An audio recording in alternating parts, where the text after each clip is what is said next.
এ ধরনের এক একটি মিষ্টির ওজন ৫ থেকে ৭ কেজি।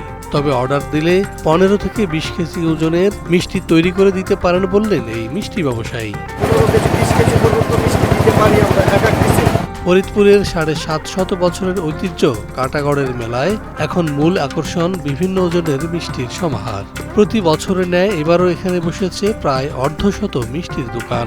এসব দোকানে তৈরি হচ্ছে বিভিন্ন আকৃতি, ওজন এবং স্বাদের মিষ্টি। ফরিদপুর জেলার বোয়ালমারী উপজেলার রূপাপাত ইউনিয়নের কাঁটাগড় এলাকাটি দরবেশ দেওয়ান শাগির শাহের জন্য পরিচিত।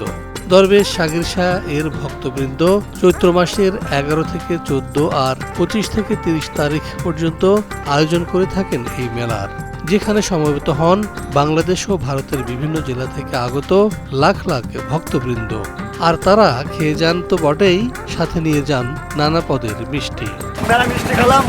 খুব মজা পাইছি ভাই, অনেক মজা পাইছি। মাজারের পাশের মাঠে মিষ্টি ছাড়াও নানা পসরা সাজিয়ে বসেছেন হাজার খানেক দোকানি, যেখানে শোভা পাচ্ছে নানা ধরনের প্রয়োজনীয় সামগ্রী। প্রতি বছরের ন্যায় এবারও মেলার মূল আকর্ষণ প্রায় অর্ধশত মিষ্টি দোকান, যেসব দোকান অন্য স্থানে চালু রয়েছে দীর্ঘকাল আগে থেকে। এসব মিষ্টি দোকানের পাশেই তৈরি হচ্ছে নানা পদের মিষ্টি। কারিগরদের মধ্যে কেউ কাজ করছে ময়দা ছানা নিয়ে, কেউ আবার গোল গোল করে তৈরি করছেন মিষ্টি। একই কাজ তারা করছেন কেউ ৩০ বছর ধরে, কেউ ২০ বছর, আবার কেউ বা ১ যুগ ধরে। কারিগরদের হাতে বানানো তাজা মিষ্টির স্বাদ নিতে ভিড় করছেন মিষ্টি খাদকেরা।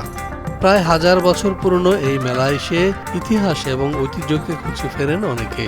তাই তো প্রতি বছরের এই সময়টার জন্য অপেক্ষায় থাকেন পীরের ভক্ত এবং স্থানীয়রা, যাদের অনেকের কাছে বিভিন্ন পদের মিষ্টি ভক্ষণই মুখ্য বিষয়।